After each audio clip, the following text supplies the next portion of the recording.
cần lại rắm ở độ tờ tư cha chân chờ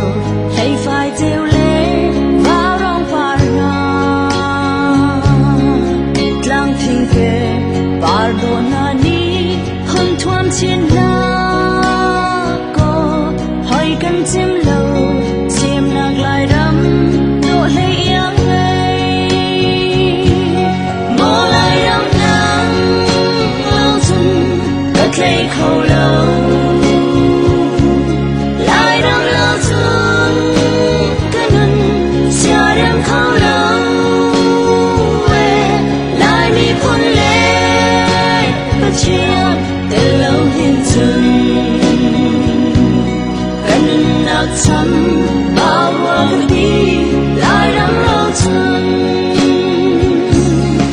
dây chân hành ấy chẳng ai cân cất thiên lòng áo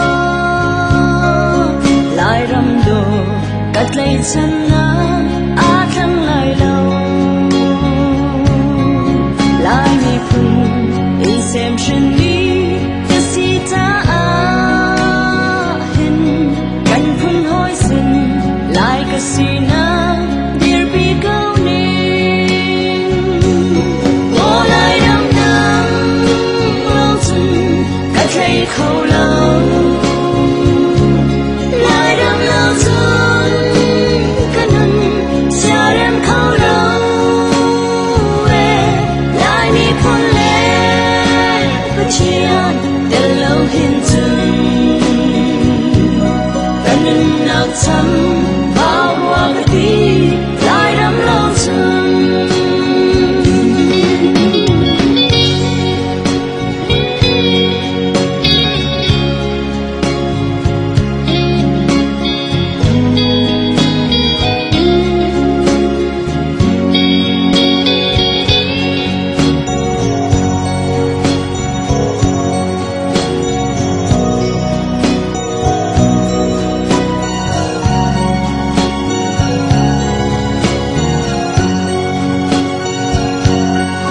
lại rắm dư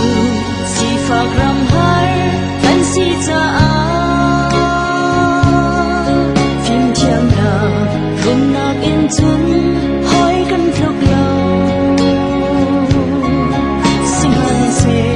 mi chiam sang rắm mi ăn ngày lâu mi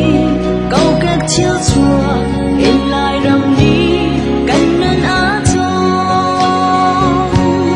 ngô lại đắm nắng lâu dần cất lấy khâu lâu lại đắm lâu dần cái nâng xa đêm khâu lâu lại mi phun lên và chia từ lâu hiên dừng cái nâng nạc chăm bao hoa cái tí lại đắm lâu dần mô lại đắm nắng lâu dần cất lấy khâu lâu lại đắm lâu dần cái nâng xa đêm khâu lâu lại mi phun lên và chia từ lâu hiên dừng cái nâng nạc chăm bao hoa cái tí lại đắm lâu dần cái nâng nạc chăm bao hoa cái tí lại đắm lâu dần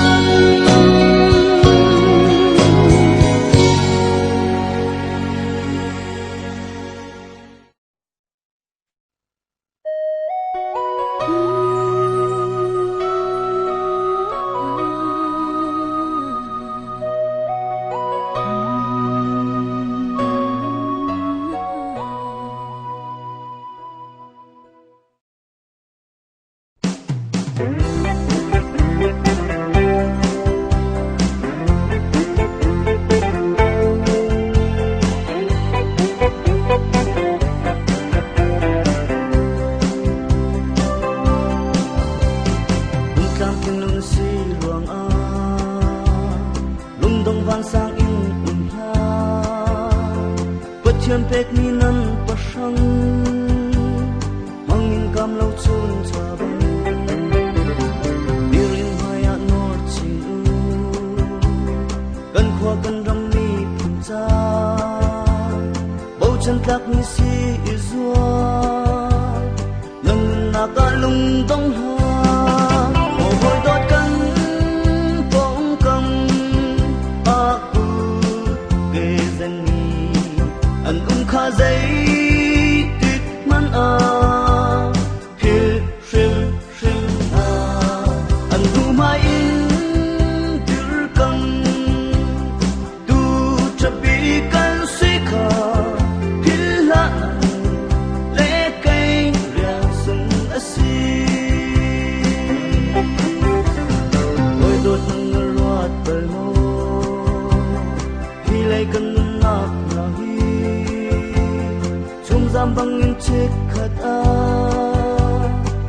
chân giao đinh mi cần si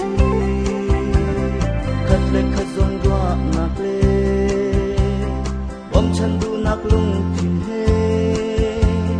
cần nung nạc him hăng usi lung roi te cần truan ti lai mồ hôi tốt cần